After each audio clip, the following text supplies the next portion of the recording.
Psalm chapter 40, verse 3. He has put new sounds in my mouth.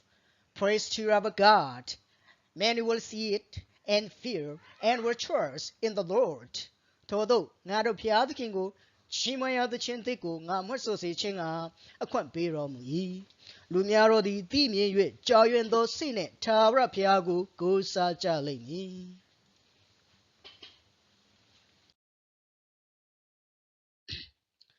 John chapter 14 verse 10 Do you not believe that I am in the Father and the Father in me? The words that I speak to you, I do not speak on my own authority, but the Father who dwells in me does the works. Believe me that I am in the Father and the Father in me, or else believe me for the sake of the works themselves. ငါသည်ခမည်းတော်၌ရှိသည်ကို၎င်းခမည်းတော်သည်ငါ၌ရှိတော်မူသည်ကို၎င်းမယုံသလောငါဟောပြောသောစကားကိုအလိုလျောက်ငါဟောပြောသည်မဟုတ်ငါပြုသောမှုတို့ကငါ၌တည်နေတော်မူသောခမည်းတော်သည်ပြုတော်မူ၏ကြားနာသူရောက်စီတဲ့ကိုဘုရားသခင်ကောင်းချီးပေးပါစေအာမင်